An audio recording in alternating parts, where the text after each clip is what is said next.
भारत ने अपने जीडीपी मतलब सकल घरेलू उत्पाद में अब तक का सबसे बड़ा कॉन्ट्रैक्शन देखा। हाय, मेरा नाम सुजाता है और स्वागत है आपका दी ऑटरिंग में। वित्तीय वर्ष 2020 और 2021 के क्वार्टर एक में भारत की जीडीपी -23.9% थी।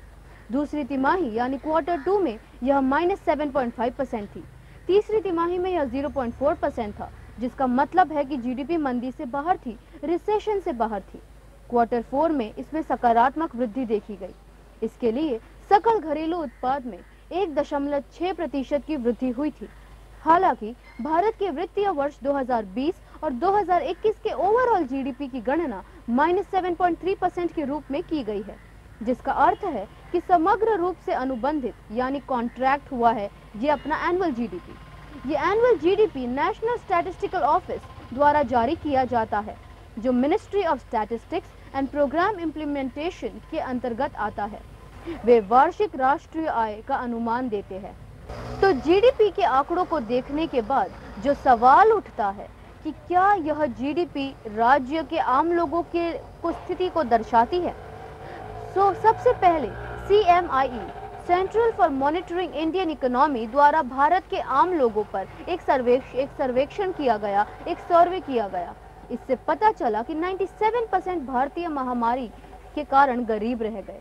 ये बातें CMI के CEO महेश व्यास ने कही, जिसका मतलब था कि लोगों की आय पिछले साल के मुकाबले पिछले साल की तुलना में काफी कम थी।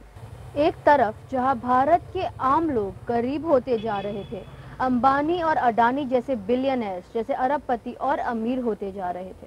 अब सवाल यह उठता है कि ऐसे कैसे होता है।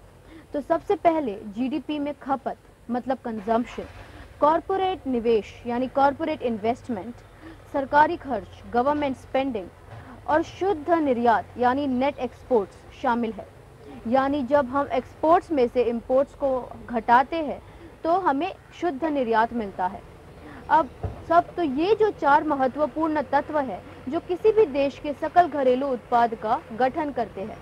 इसलिए इस महामारी ने ज्यादातर उन लोगों को प्रभावित किया जो निजी क्षेत्र से संबंधित थे, जो प्राइवेट सेक्टर में या तो जॉब करते थे या उससे रिलेटेड थे।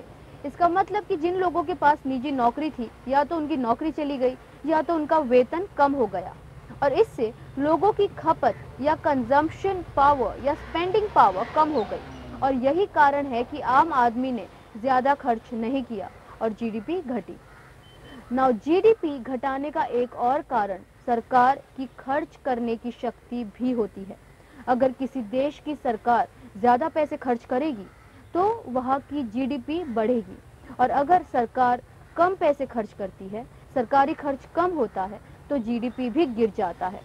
तो हम देखते हैं कि जीडीपी में गिरावट का एक कारण यह है कि महामारी के दौरान सरकार ने पैसा खर्च किया, लेकिन सेंट्रल विस्टा जैसी परियोजनाओं पर और गरीबों और आम लोगों के लिए को मदद करने के बजाय सरकार ने ऐसे प्लान्स में निवेश किया, ऐसे प्रोजेक्ट्स पर भारी मात्रा में पैसे लगाए।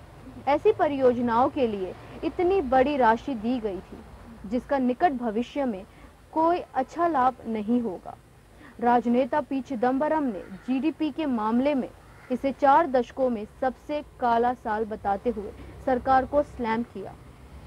The darkest year in the 4 decades. World bank की लेटेस्ट रिपोर्ट के अनुसार जो global economic recovery rate post है वो कोविड-19 पैंडेमिक पे था। उसमें ये बताया है कि भारत की जीडीपी 8.3% बढ़ने का अनुमान है। फ्यूचर में ये जीडीपी बढ़ सकती है। कंस्ट्रक्शन और मैन्युफैक्चरिंग जैसी द्वितीयक सेकेंडरी सेक्शंस में जो सेकेंडरी सेक्टर है उनमें भी संकुचन के कारण जीडीपी में गिरावट देखी गई है।